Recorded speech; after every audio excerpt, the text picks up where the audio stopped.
भाई बहन और पढ़ाई। दोनों भाई बहन को पढ़ने के लिए शहर भेजा था। सारा खर्च उनके माता पिता ही उठाते थे। दोनों भाई बहन पढ़ते थे और शाम को वहीं के एक पार्क था जिसमें दोनों साथ में घूमने जाते थे। जिस जगह वह रहते थे उसी के सामने वाले कमरे में एक लड़का आया जो कि वहीं पर किसी कंपनी में काम करता था।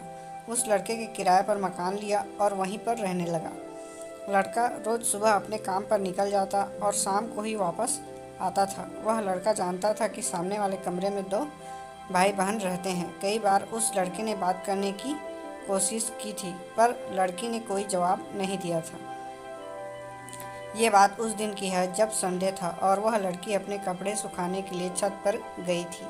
वहीं पर वो लड़का टहल रहा था और उसने तभी कुछ पूछा था, जैसे ही तुम्हारा नाम क्या है और तुम कहाँ से हो, यहाँ आई हो। पर लड़की ने कोई जवाब नहीं दिया और अपने कमरे में चली गई।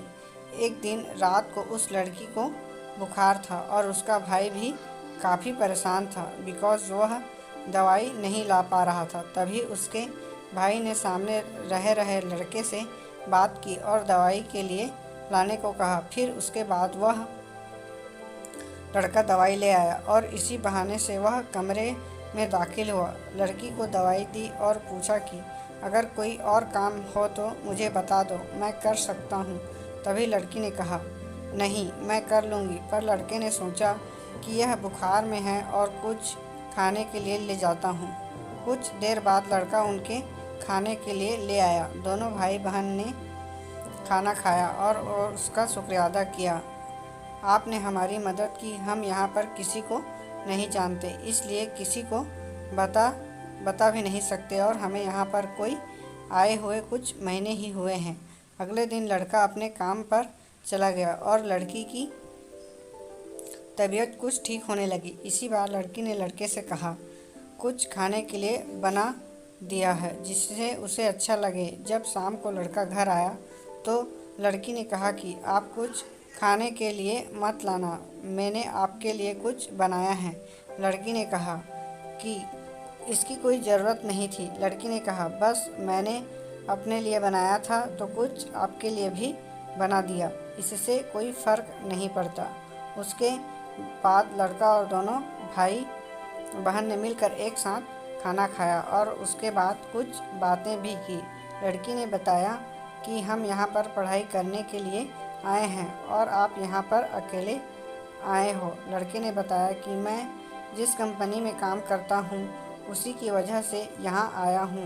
कुछ दिन तक ऐसे ही चलता रहा और धीरे धीरे लड़की के मन में उसके प्रति प्यार जागने लगा। इस बात का पता लड़के को नहीं था। अब शाम को लड़का हर रोज़ वहीं पर खाना खाने लगा और ज़रूरत का हर सामान भी कभी कभी ले आता।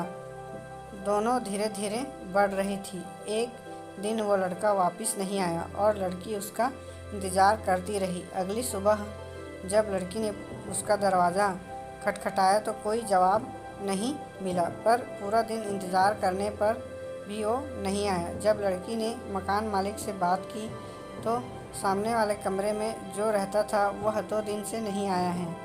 क्या आप जानते हैं कि वह कहाँ गया? फिर मकान मालिक ने बताया कि वो तो अपने शहर चला गया और वो 2 दिन पहले आया था और मुझे चाबी देकर कहा, मुझे दूसरी कंपनी में जॉब मिल गई है इसलिए जाना होगा। यह कहकर वह चला गया।